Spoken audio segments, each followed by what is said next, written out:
Okay, so get ready because we're diving into confidence today. Oh, yeah. Like all that stuff about how to at least seem confident even when Yeah. you don't feel it. You know what I mean? Absolutely. We've got these two really cool articles from HBR Uh-huh. and then one from BBC Capital That's interesting. that we're going to unpack today.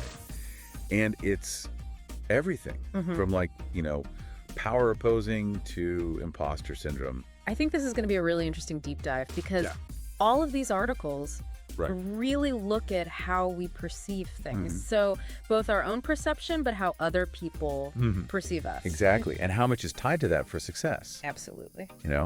And so the BBC Capital article just dives right in Okay. with all these practical tips on how to appear more confident. Yeah. Like the whole power posing thing. Yeah. Speaking more slowly, even dressing the part. Interesting. But I think what's interesting about it is it's not just like Right. surface advice. Yeah. It's like, have you ever noticed that? Like when you change your outward behavior, Right.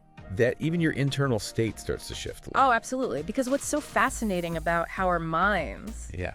and bodies work is they're constantly in this feedback loop. Uh-huh. And this article highlights that if you are feeling really anxious or whatever, Right. if you just stand tall and put your shoulders back, Right.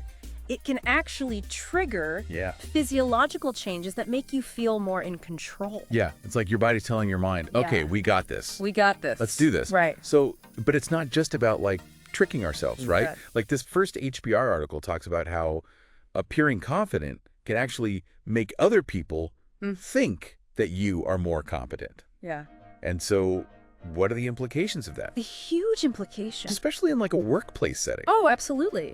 I mean, think about it. When somebody walks into a room Yeah. and they just exude confidence, Right. like you kind of assume, That they know what they're doing. right, you just assume that they're competent. And that can lead to so many opportunities, Right. promotions, greater influence Yeah.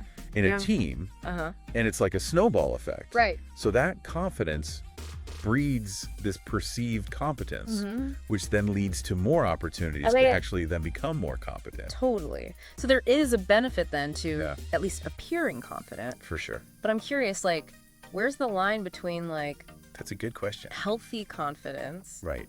and just being arrogant? Oh, that is such a key point because Yeah, like you can definitely overdo it. Right. So the article really emphasizes that true confidence Yeah. isn't about like bragging or putting other people down. Right. It's about owning your strengths, being open to feedback, and acknowledging Right. where you can grow. Okay, so being like authentic and balanced. Now, the second HBR article tackles this idea of imposter syndrome, Oh, yeah. which I know That's a big one. resonates with a lot of people, but they challenge the term itself, Okay. and especially how it's applied to women Interesting. and minorities. Yeah. And so this is where things get really interesting. It is because Yeah. what the authors are arguing is that Yeah. focusing on individual feelings of inadequacy might actually distract from the larger systemic issues at play. I mean, think about it. If you're constantly facing barriers because of your gender or your background, Yeah, it's natural of course. to start doubting your abilities, Totally. even if you're perfectly competent. So like instead of saying, Right. okay, fix your imposter syndrome, Yeah. maybe we need to look at the systems that are You got it. creating these feelings in the first place. That's exactly what this article is saying. Right. They're making this really powerful point that if you frame self-doubt as like a personal flaw, Yeah, that it puts the onus on the individual to That's right. change totally. instead of Yeah. addressing the root causes like bias and lack of representation. That's such a good point. Yeah. So we've talked about the benefits of like Yeah. appearing confident, Right. the potential downsides, Yeah. and all this complexity of imposter syndrome. Yes. Like, what does all this mean? I think what it means is that confidence Yeah. is a really multifaceted thing. So it's partly internal feelings, outward projection, Okay. and it's also heavily influenced by the systems we operate in. Totally. Yeah.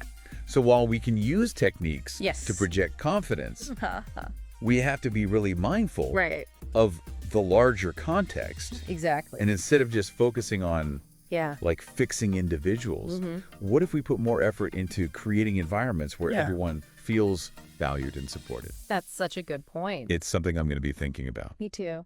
Thanks for joining us for this deep dive Absolutely. into the world of confidence. It's been a pleasure. And we'll see you next time. See you later.